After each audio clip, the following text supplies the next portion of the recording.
Today we're going to go through all the steps to reassemble a 36-inch f6.3 aerial lens.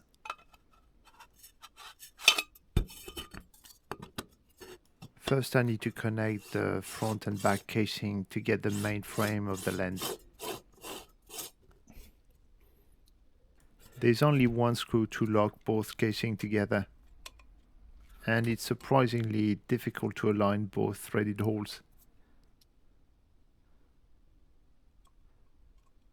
And the screws are also tiny and they're not really well made, so they don't really hold well on the screwdriver.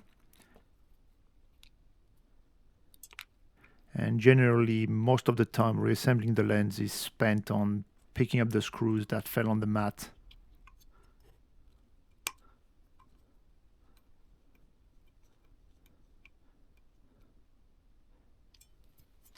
Now I've got to put the iris back on, and while checking that everything is working, I end up making it more of a mess than it was before.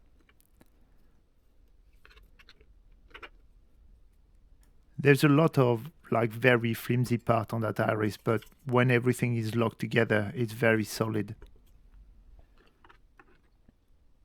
I don't know if all the lenses like this are the same, but on mine the manufacturing was not the best, and I ended up having to deburr a few corners on some parts, especially on the iris. Now I've got to slide it back in while making sure that I don't scrape the paint that I sprayed on the inside. And it's very easy to do because the acrylic paint does not stick really well even with edge primer on the brass.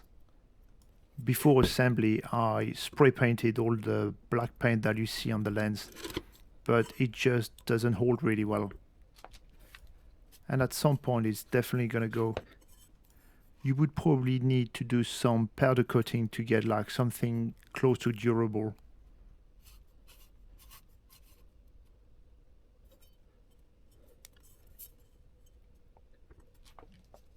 You got 3 screws holding the iris into position, and they are not at 60 degrees from each other, so the iris is always fitted in exactly the same position. It's connected to the aperture selection ring with one screw going through a small channel, and it needs to be on the right side of the lens. Now I'm fitting the ring that locks the sliding part of the iris into position.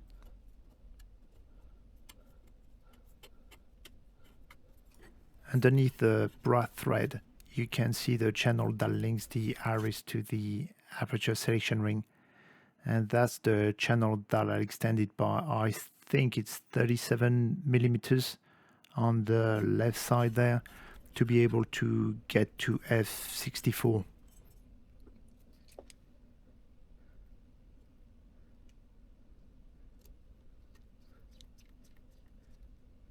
Instead of having a f6.3 to f16, I have a f6.3 lens to f64 just by extending that channel by 37 millimeters.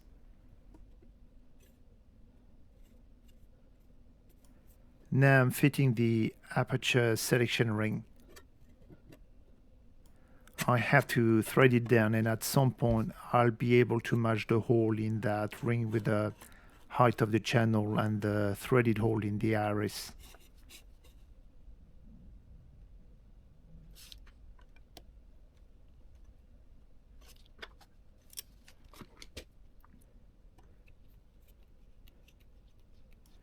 I don't know why, but I'm getting a bit of binding at F8, F11, and I've cleaned everything, but it still does it to some extent, so I don't really know where that's coming from. I realize now that I probably should have used something better than masking tape to do that. I used an aperture calculator online to know which diameter I should have on the iris and match it to the aperture. The original iris opening diameters were accurate from f6.3 to f16, but not really to an amazing precision. So I decided I was going to use like a piece of cardboard with the correct diameters on it, and that was going to be accurate enough for the rest of them.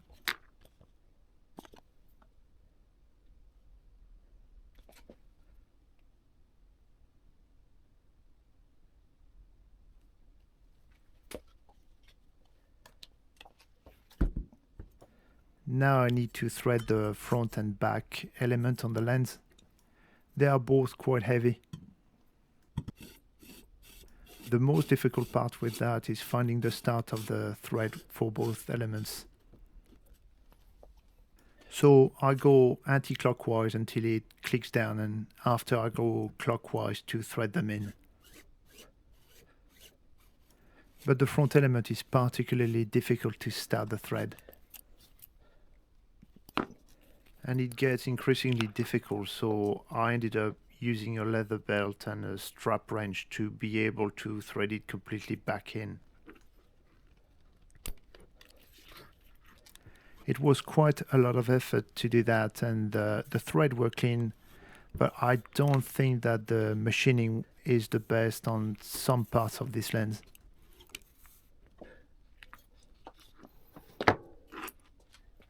Originally, there were small threaded pins that would lock the front and back element to the outer casing.